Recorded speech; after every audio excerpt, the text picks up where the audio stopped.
He is the God of the Bible. ఆయన Bible గ్రంథములోని దేవుడు అని నువ్వు నేర్చుకోవాలి.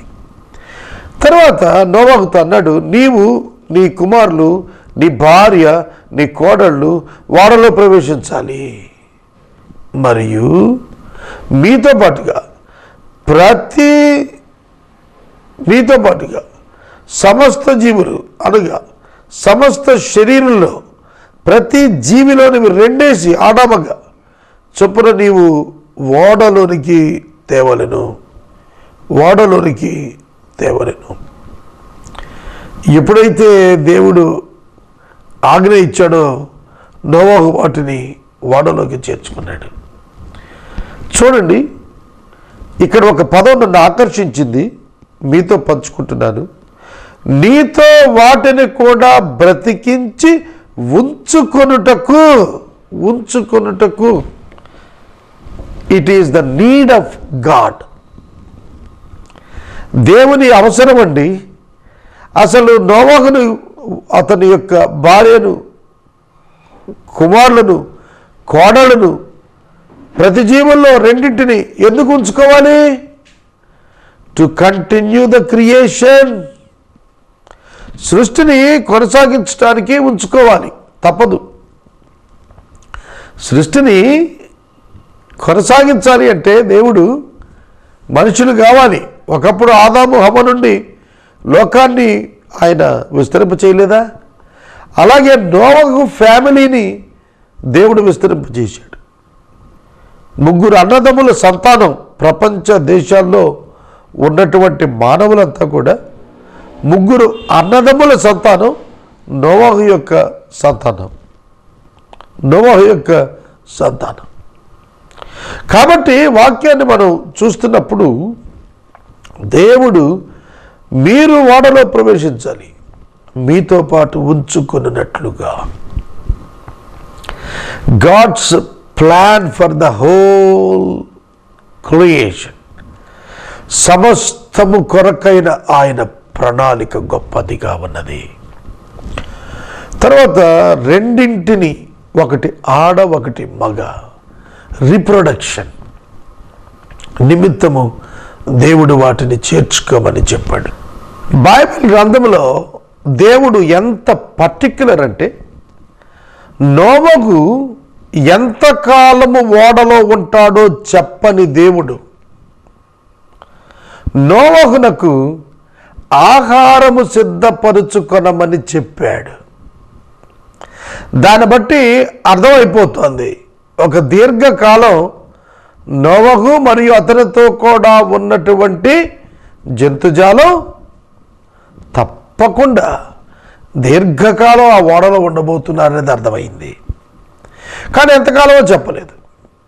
1 సంవత్సరం 1 మాసం 17 దినాలు ఉన్నాడు నోవహు ఓడలో.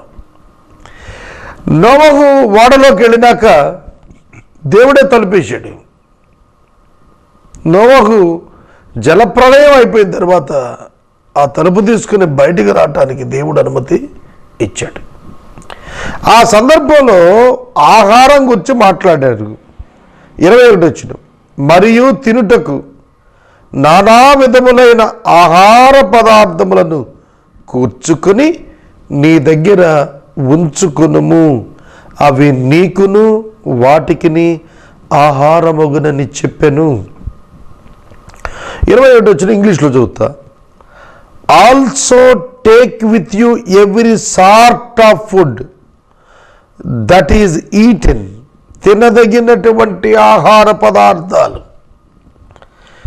మీకును వాటికిని ఆహారమగునట్లుగా. మానవుడు పాపము చేసిన తరువాత దాని ప్రభావం, ఆదాము పాపం అనంతరం దాని ప్రభావం సృష్టి మీద కూడా పడింది.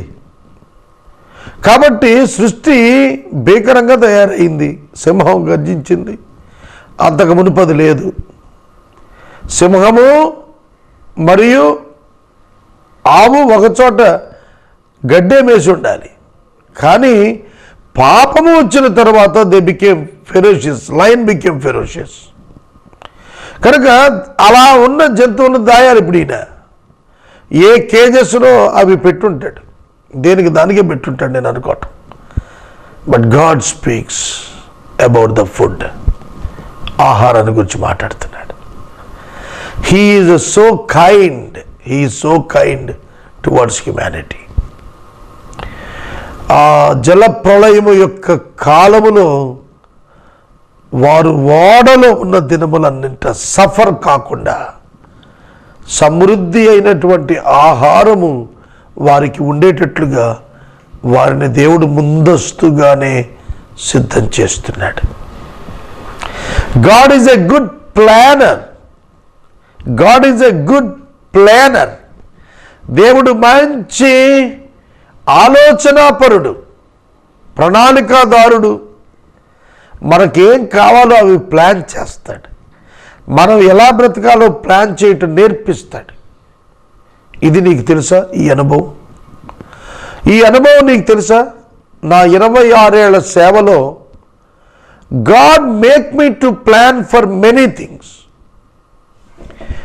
దేవుడు నాకు తన తలంపులనిచ్చి, ఆలోచనలనిచ్చి, నడిపింపును ఇచ్చి, నిర్ణయాలను తీసుకుంటానికి కావలసినటువంటి కృపనిచ్చి అనేక సంగతులు సాధింపచేశాడు నాతో.